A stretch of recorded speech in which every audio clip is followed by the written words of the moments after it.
চট্টগ্রাম ও ময়মনসিংহ বিশ্ববিদ্যালয়ের শিক্ষার্থীদের সাথে দফায় দফায় সংঘর্ষের পর ঢাকাসহ সারা বাংলাদেশে নজিরবিহীন নিরাপত্তা গ্রহণ করেছে আইন শৃঙ্খলা রক্ষা বাহিনী।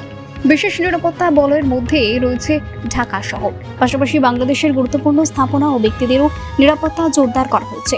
ঢাকার প্রবেশ পথসহ প্রায় প্রতিটি বড় রাস্তায় বসানো হয়েছে বাড়তি চেকপোস্ট। চেকপোস্টগুলো সন্দেহভাজন ব্যক্তি, বস্তু ও যানবাহনে তল্লাশি চালানো হচ্ছে। গুরুত্বপূর্ণ জায়গায় বসানো হয়েছে বাড়তি সিসি ক্যামেরা, চলছে গোয়েন্দা নজরদারি। ঢাকার সেনাবাহিনী, বিজিবি, পুলিশ ও র্যাবের বিশেষ টহল চলছে। সেনাবাহিনী, বিজিবি, পুলিশ ও র্যাবকে বিভিন্ন এলাকার সতর্কতার সঙ্গে টহল দিতে দেখা গিয়েছে। এতে মানুষের মধ্যে নির্বাচন নিয়ে থাকা বাড়তি আতঙ্ক কেটে গিয়েছে।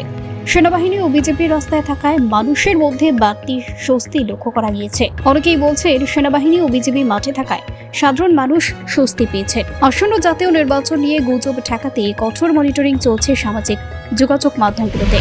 গত কয়েকদিন যাবৎ সারা দেশে আইন শৃঙ্খলা পরিস্থিতির দ্রুত অবনতি হচ্ছে এবং এই অবনতিকে লক্ষ্য করে পুলিশ এবং প্রশাসন, আইন শৃঙ্খলা বাহিনী দ্রুত একটি ব্যবস্থা নিয়েছে কার্যকরী, যার প্রয়োগ দেখতে পাচ্ছি আজকে সকাল থেকেই আমরা সারা দেশে। তো বিষয়টি হচ্ছে এমন যে এই পরিস্থিতি থেকে উত্তরণের জন্য যদি পুলিশ এবং আইন শৃঙ্খলা বাহিনী যথোপযুক্ত ব্যবস্থা না নেয় তাহলে দেশের পরিস্থিতি ভয়াবহ হয়ে যেতে পারে এবং সেই পরিস্থিতি কারোর জন্যই কাম্য নয়।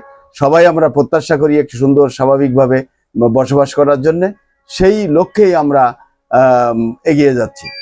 আর সেই দিক থেকে রাষ্ট্র এবং সরকার যে ব্যবস্থা নিচ্ছে সেই ব্যবস্থাটি হয়তো কার্যকর হতে পারে, তবে পরিস্থিতি এখনই যদি নিয়ন্ত্রণ করা না হয় তাহলে দ্রুত অবনতি হবে এবং রাষ্ট্র কাঠামো ভেঙে পড়তে পারে।